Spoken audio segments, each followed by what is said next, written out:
Bonjour à tous, ici Antoine Redel. Je suis ravi de vous rencontrer pour ce podcast où je vais interviewer Kim Benour. Kim Benour, qu'on appelle aussi le Mindset Trainer. C'est quelqu'un que j'ai rencontré lors d'un événement. Un événement, c'était à Quitter la Rat Race de Cédric Anissette. C'était vraiment incroyable. Tu as fait une conférence devant 1500-2000 personnes, je crois.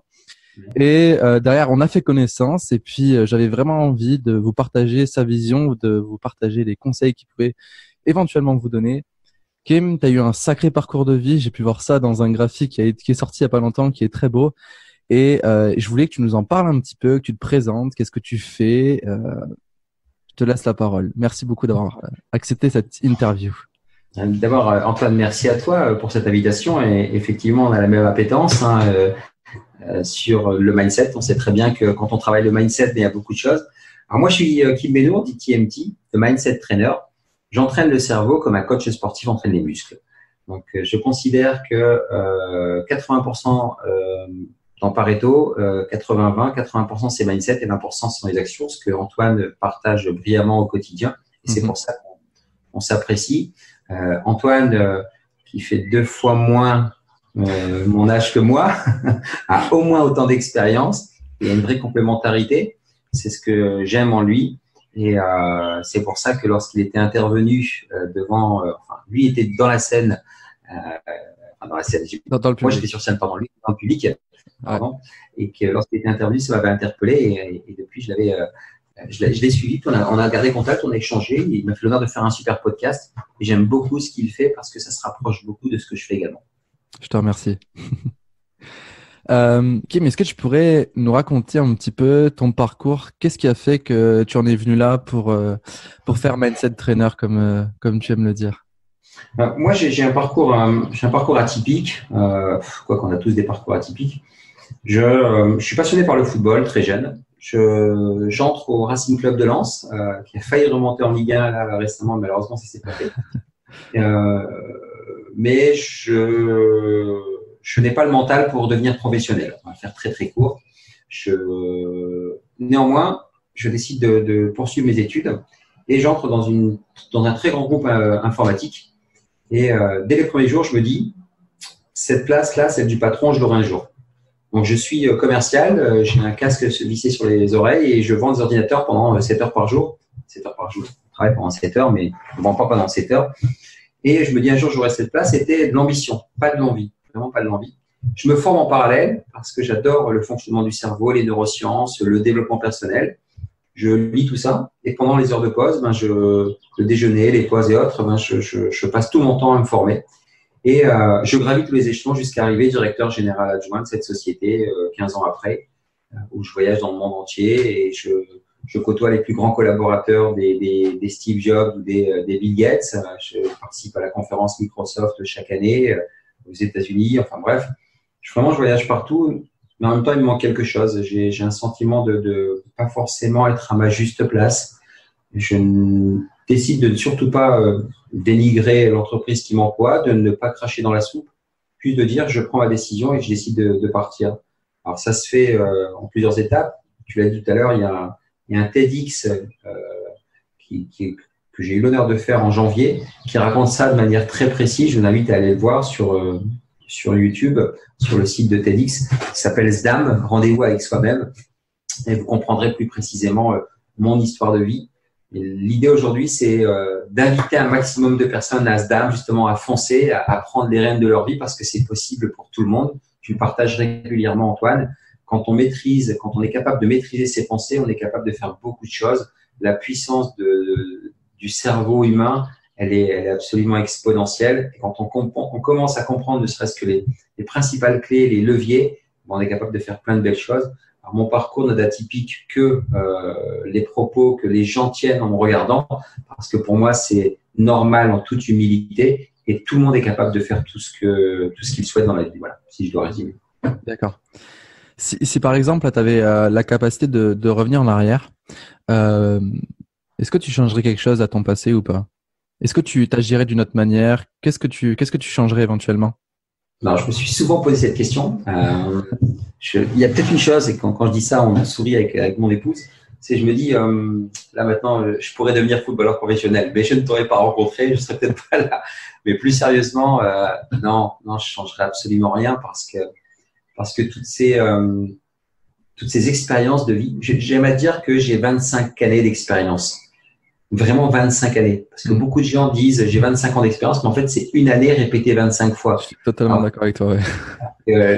Moi, j'ai vraiment 25 ans où à chaque fois j'ai changé. C'est-à-dire que je ne pouvais pas rester en place. Tous les 2 ans, et chaque année, je faisais quelque chose de nouveau. Donc, je mettais toujours en ébullition plutôt mon cerveau pour faire de nouvelles choses.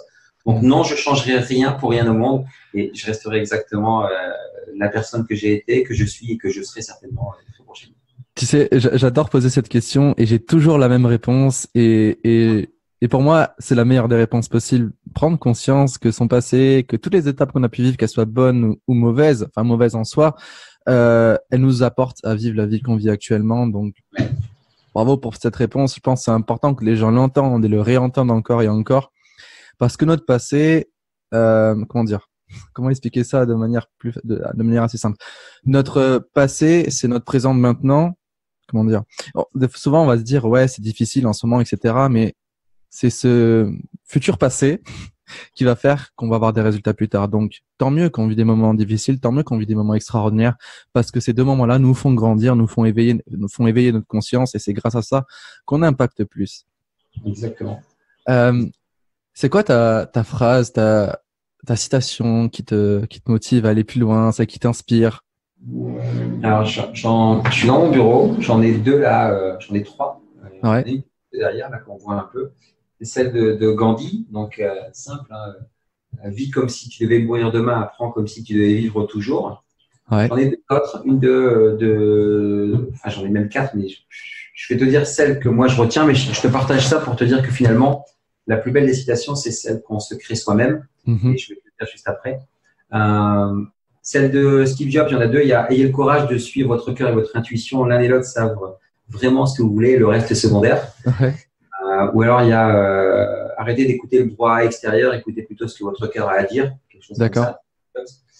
Mais tout ça pour te dire que finalement, j'ai mis du temps. Je me suis beaucoup inspiré. Il y avait du Saint-Exupéry, il y avait du Nelson Mandela, beaucoup de Gandhi et autres. Et j'ai créé ma propre citation en toute humilité. Et SDAM, en fait, je dis SDAM parce que la vie tient à un battement de cils. Ouais. Et CIL, pour moi, c'est l'acronyme de contributeur indépendant et libre. Donc, foncez, SDAM, foncez parce que la vie tient à un battement de cils. Tu as raison. Je vais rebondir sur la citation, je crois, de Gandhi, vis ta vie comme si tu devais mourir demain. Justement, Kim, si, mettons, tu vas chez le médecin et il t'apprend que tu as plus que 24 heures à vivre, tu es en pleine possession de tes moyens, mais tu n'as plus que 24 heures à vivre. Et on t'offre l'opportunité de prendre un micro sur une radio internationale. Qu'est-ce que tu dirais au monde très rapidement? Je leur dirais, SDAM, foncez, la vie tient à un battement de cils. Ouais. Faites maintenant, là, tout de suite, ce que vous n'avez jamais osé faire. D'accord. Extra. Et tu dirais quoi à tes enfants? À mes enfants, je leur dirais ce que je leur ai toujours dit. J'ai 2 filles. D'accord. 2 filles, et je leur ai toujours dit ne lutte jamais contre tes sentiments. Ça, c'est la première chose que mon épouse et moi avons inculqué à nos enfants. Et la deuxième chose, c'est ta vie t'appartient, fais-en ce que tu en souhaites. Vraiment. Donc, on a tendance à vouloir, je suis passé par là en tant que parent, vouloir s'approprier. C'est nos enfants, c'est notre femme, c'est notre maison. Non, on n'appartient à personne. C'est vrai.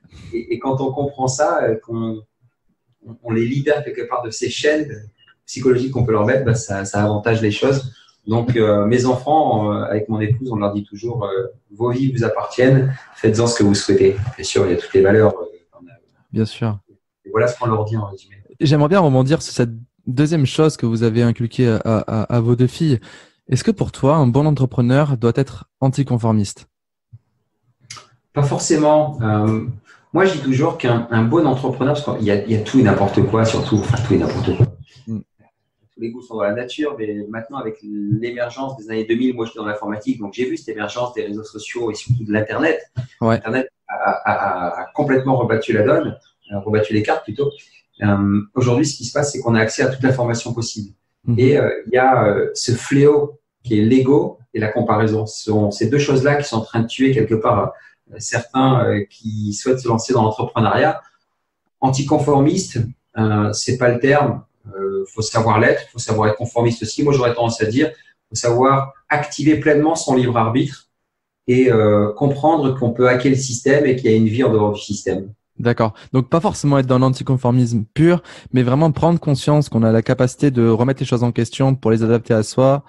C'est ça que tu veux nous partager? Exactement. Ce que tu dis régulièrement aussi, c'est quand on reprend les rênes de ses pensées, on sait qu'on peut faire ce qu'on veut de notre vie, quoi. Et on n'est pas obligé d'aller à l'école jusqu'à l'âge de 25 ans, travailler pendant 40 ans et attendre la retraite.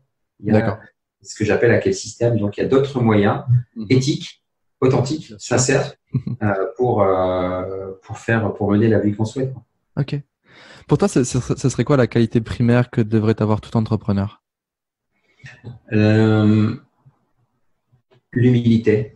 L'humilité. Vraiment l'humilité. L'humilité d'être un éternel apprenti. D'accord. C'est-à-dire que chaque seconde, moi, j'ai perdu du temps, peut-être pas, quoi, mais ça a conforté, ça a développé ma compétence et mon envie d'apprendre des choses. Mais j'ai toujours été un béotien pour tout. C'est-à-dire qu'à chaque fois, j'ai regardé les gens avec des grands yeux. Et tu l'as vu quand on a fait le podcast. C'est pas parce que j'ai 2 fois ton âge que j'en sais 2 fois plus que toi. Je me dis, il a énormément de choses à m'apprendre parce que si lui, à 23 ans, il a déjà pris le virage que moi, j'ai mis 40 ans à prendre, c'est qu'il a des connexions neuronales, des chemins neuronaux qu'il a pu développer plus rapidement que moi parce qu'on est tous des êtres humains avec un cerveau sous la boîte crânienne. Donc, je me dis, tiens, comment est-ce qu'il a fait ça? Je m'intéresse à ça. Donc, c'est vraiment être un éternel apprenti, c'est une des qualités. Et l'humilité de savoir se remettre en question. C'est pour ça que plutôt que de parler d'humilité, parce que ça pourrait être une connotation négative, c'est vraiment d'être un éternel apprenti. Je suis totalement d'accord avec toi, c'est extrêmement important. Je te remercie d'ailleurs pour ce que tu viens de dire, ça me touche énormément. Pour ceux peut-être qui nous écoutent, qui sont un peu jeunes, n'ayez surtout pas peur de votre âge. Moi au début, ça m'avait bloqué en me disant ouais mais je suis trop jeune pour faire ce que je fais. Mais changer rapidement, ne pas attendre avant de se remettre en question, c'est une grande valeur. C'est ce qui peut montrer une force et une volonté de vouloir vivre sa vie. Donc surtout ne pas hésiter à s'affirmer, peu importe son âge, qu'on soit entre guillemets trop jeune ou entre guillemets trop vieux, il y a vraiment pas d'âge pour s'épanouir dans sa vie et créer la vie de ses rêves. Kim, je vais te poser une question on m'a posée une fois en interview et j'apprécie énormément cette question. Pour moi, elle est vraiment d'une grande valeur. Si cette vidéo c'était une capsule temporelle que tu pouvais ouvrir et offrir à tes enfants dans 10 ou 15 ans, qu'est-ce que tu aurais envie de leur dire maintenant? Je leur dirais, à chaque fois que vous avez envie d'entreprendre quelque chose, posez la question à vos 3 mois en vous. Ok. Vous n'avez pas qu'un seul mois, parce qu'on a tendance à avoir qu'une seule réponse. Pour savoir si vous allez le faire ou pas, la première personne qui va vous répondre, excusez-moi, ça va être monsieur ou madame connard ou madame connasse. Donc, tu peux pas, t'as pas les moyens. Attention, il y a les impôts, il y a ci, il y a ça. Donc, ok, on laisse venir cette réponse. Vous reposez cette même question et là, vous dites, c'est mon ami qui me répond. Vas-y, Kim, fonce, c'est bien. Parce que notre ami nous veut toujours du bien. Et la troisième réponse, c'est à votre mentor. Votre mentor va vous donner des critiques constructives et va vous dire, ok, maintenant, mets bien ça en place, prépare-toi, assure-toi que ça, c'est bien fait et autres. Et surtout, c'est...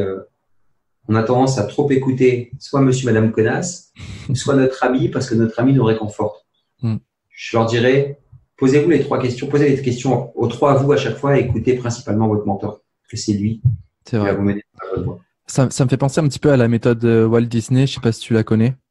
C'est vraiment important de trouver des réponses en fonction de nos différentes facettes, aussi de nos mentors ou de personnes extérieures. Napoleon Hill le dit aussi, de se créer un conseil mental en fait de mentor, d'amis, mais aussi du critique pour pouvoir faire la part des choses et pour pouvoir aussi savoir se remettre en question. Et si cette capsule temporelle maintenant, on l'a projetée encore plus loin et c'est comment dire, ce serait une des dernières choses que tu entendrais avant de partir de ce monde, comme si je sais pas, quelques instants avant de partir, tu avais une capsule temporelle qui arrivait et que tu pourrais écouter, et ce serait toi, qu'est-ce que tu dirais à ce Kim qui a accompli sa vie? Bravo, tu es véritablement un Sdammer et tu as impacté 1 million de personnes avec Sdam. C'est extra. Donc là, tu pourrais partir tranquille, tu aurais accompli ta Ah mission de ouais, vie. tranquille. Oui, Ouais. parce que le grand pourquoi, c'est d'impacter le monde. Impacter le monde, ça paraissait à l'époque, comme tu disais tout à l'heure, on ne sait pas s'exprimer quand on est trop jeune. Toi, tu as toujours osé t'exprimer. Moi, j'ai toujours osé crier haut et fort ce que je souhaitais faire. D'accord. Impacter la vie d'1 million de personnes au travers du programme, de ma méthode, de mon mouvement, SDAM. Mhm. SDAM qui en arabe signifie foncer. Donc, ne pas D'accord. avoir peur des autres. Donc, il faut savoir foncer et créer une communauté d'1 million de personnes. Si juste avant de mourir, on me dit, bah, tiens, tu as le millionième Sdammer ou la millionième Sdammeuse. C'est Ok, bon. quelque chose d'intemporel que je laisse. J'adore, j'adore, j'adore. Et est-ce que tu pourrais peut-être nous partager un événement particulier ou une période de ta vie qui a été extrêmement difficile, et comment tu t'en es sorti, et en quoi tu remercies ce moment aujourd'hui? Alors, il y en a eu plusieurs parce que, encore une fois, dans le TEDx, il raconte de manière vraiment résumée. D'accord, Mais le moment le plus compliqué, ça a été la perte de mon petit frère d'accord, à l'âge de 20 ans. Donc, moi, j'avais 22 ans. Lui, il était mon cadet de 2 ans. Donc, à l'époque, il décède d'un cancer, d'un lymphome, mais on n'en parlait pas. C'était en 1997, donc c'est il y a quelques années. Et là, tu vois, je te donne une information. Et maintenant, j'en parle avec de l'information. Je pourrais mhm. très bien en parler d'une manière différente avec de l'émotion. Là, c'est pas forcément le cas. Il y a une émotion, mais pas. Donc, c'est pour ça que c'est important aussi de faire ces différences-là. Ouais, Et là, pour ceux qui veulent vraiment l'émotion, tu les conseilles d'aller voir le TEDx, c'est ça? bah, il y a le TEDx et puis il y a surtout l'instant du moment, la manière dont tu me poses la Ouais. question et autres. Je te réponds à une question. Je suis pas forcément dans un état émotionnel triste ou positif ou autre. Donc c'est important D'accord. parce que les gens, tu vois, quand on parle de choses comme ça, les gens vont dire, oh, Ouais. je suis désolé, il est mort, il est parti, tu peux plus rien faire. C'est tout. Donc là, c'est une information. D'accord. Alors, c'est un peu brut que ce que je dis, mais c'est important pour que les gens fassent bien la différence Je entre comprends. information et émotion. Et ça m'a beaucoup aidé parce que c'est là où j'ai fait ce déclic en me disant, finalement, la vie, elle passe à un battement de cils, vraiment.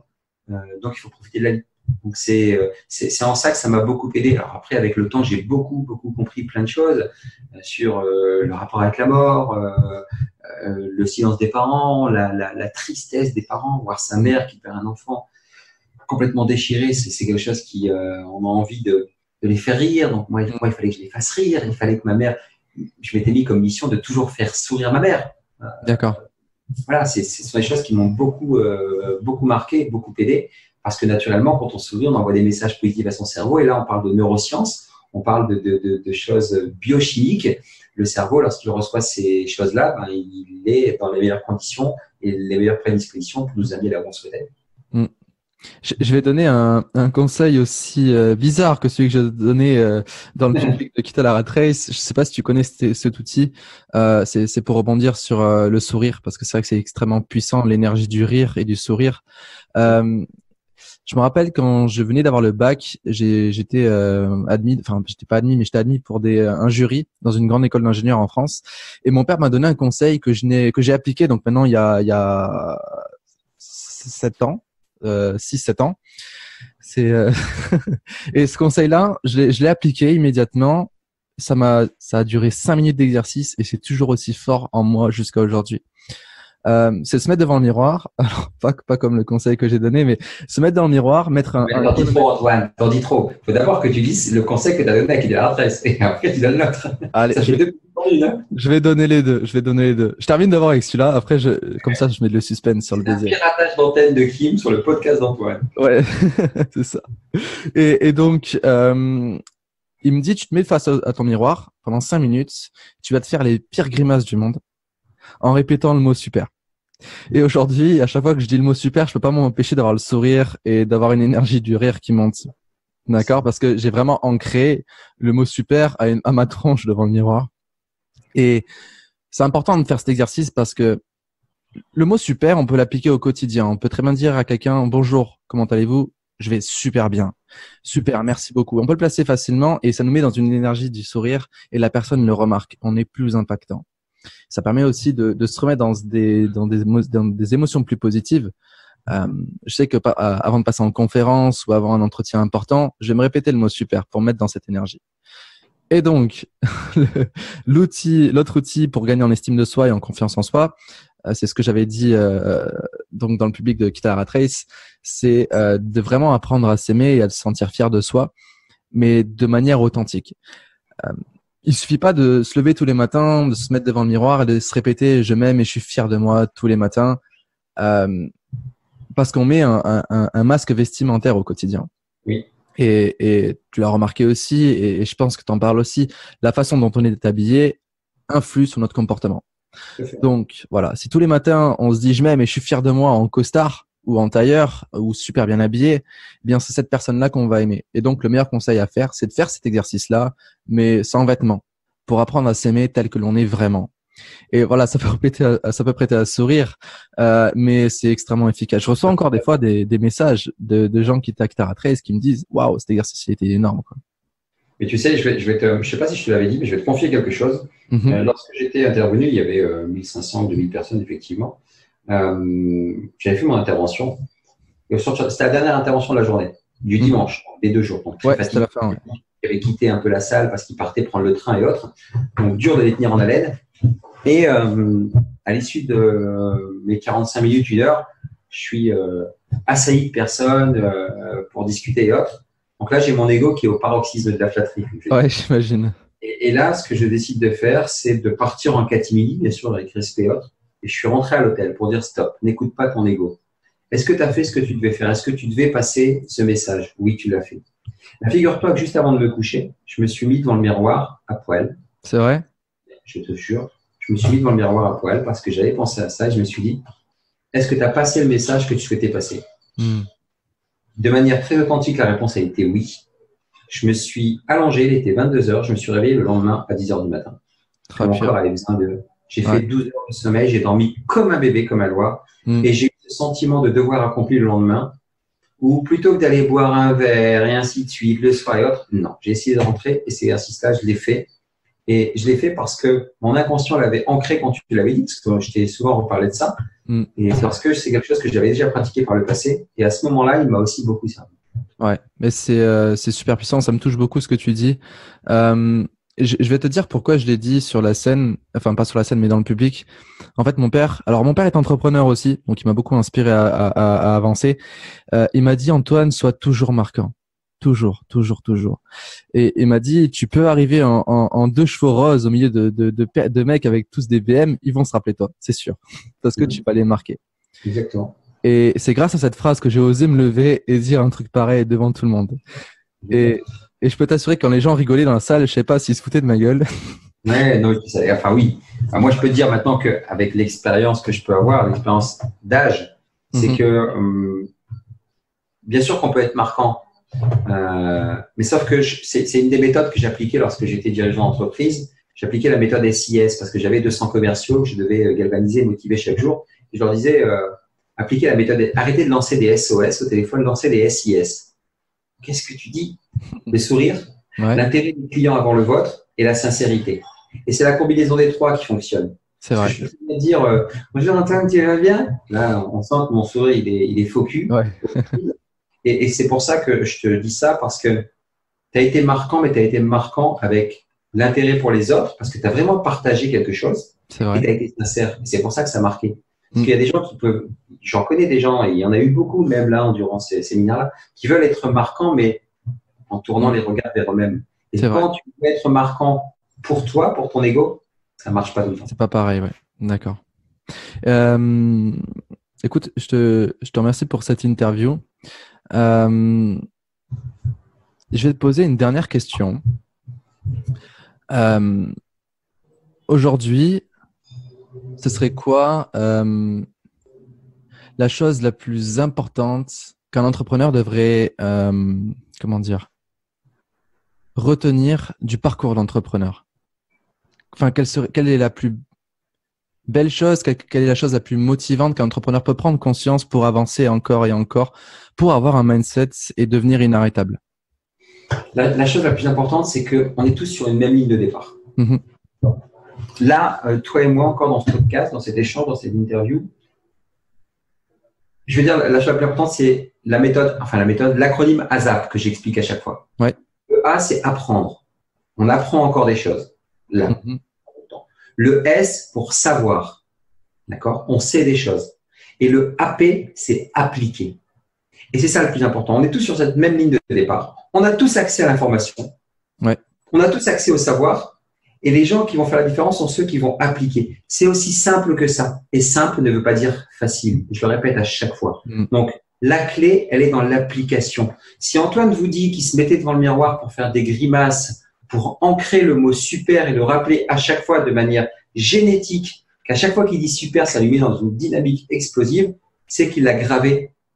Et je prends cet exemple-là à chaque fois de dire un schéma ou un chemin neuronal, c'est scientifiquement prouvé, c'est ni plus ni moins qu'un chemin que vous avez créé vous-même. Imaginez qu'il y a un chantier pas loin de chez vous, ils sont en train de créer une nouvelle route. Ils vont d'abord creuser, ensuite mettre des graviers, ensuite damer, ensuite mettre du macadam, ensuite mettre les signalisations au sol, puis les panneaux, et enfin ils vont ouvrir la route. Et quand vous allez rentrer, vous allez dire, mais pourquoi tu ne me l'as pas dit avant? Il y avait tous ces travaux. Donc c'est de la répétition. La répétition est clé. Maîtrisez vos pensées. On est sur cette ligne de départ, d'accord, tous, avec ASAP, as soon as possible, mais apprendre, savoir, appliquer. Ceux qui vont appliquer de manière régulière sont ceux qui vont avancer vers leur ligne d'arrivée, en activant son libre arbitre, tout simplement. Voilà. Très juste. Je suis tout à fait d'accord avec toi. Et en plus, c'est une boucle par rapport au début de ce podcast où tu disais que la réussite, c'est 80% de mindset et 20% de stratégie, de technique, etc. C'est vrai que l'application et la répétition sont deux clés fondamentales. Et c'est là que beaucoup d'entrepreneurs échouent. Je sais pas ce que toi tu en penses. C'est que, tu sais, quand on prend un nouveau chemin, on arrive à une patte droite, on prend un nouveau chemin et on est frustré au bout de 2 semaines parce que le chemin reste le même. Enfin, pardon, pas le chemin, mais le paysage reste le même. Et il faut persévérer. Donc, appliquer, apprendre à appliquer pour avoir des résultats. Il y a un bouquin qui est génial là-dessus, c'est Malcolm Gladwell. Enfin, il y en a plein, mais c'est le tipping point. Tipping point, c'est le point de basculement. D'accord. Le point de basculement, c'est qu'à un moment donné, vous faites les choses. C'est comme tout. C'est pour ça, quand je dis je suis mindset trainer, j'entraîne le cerveau comme un coach sportif entraîne les muscles.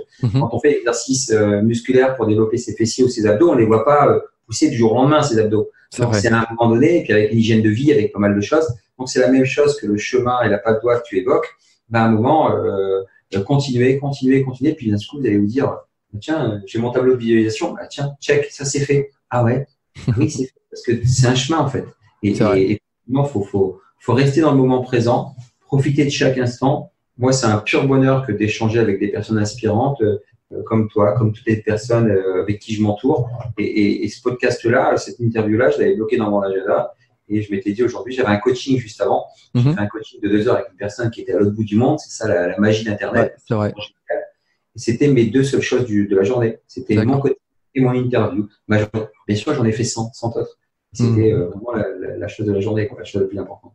C'est génial. Tu montres quelque chose d'important aussi, c'est que quand on est entrepreneur et que on a mis l'énergie, on y a mis l'effort, après on peut avoir une certaine liberté, prendre du temps pour faire les choses qui ont du sens pour soi. Bien sûr. Très bien. Merci beaucoup. Où est-ce qu'on peut te retrouver, Kim? Alors sur les réseaux sociaux, il y a mon site internet qui est en cours de finalisation, www.kimbenour.com, KIMBE2NOUR. Sur Instagram, kim.benour et également sur Facebook. Donc, venez me solliciter et si je peux vous aider à agiter vos neurones et à muscler votre cerveau, je m'en priverai pas. Je vous conseille vraiment d'aller jeter un œil sur tout ce que Kim fait, pardon. Et puis voilà, si vous voulez aller plus loin, n'hésitez surtout pas à faire appel à ses services. Je vous remercie. Je te remercie du fond du cœur pour ce temps passé, pour cette interview. Et je vous remercie pour votre écoute. N'hésitez surtout pas à partager ce podcast qui peut inspirer, qui peut éveiller des consciences à tous vos proches. Donc, je vous dis à très bientôt pour une prochaine interview. N'oubliez surtout pas que vous êtes des personnes extraordinaires. Ciao. Salut tout le monde.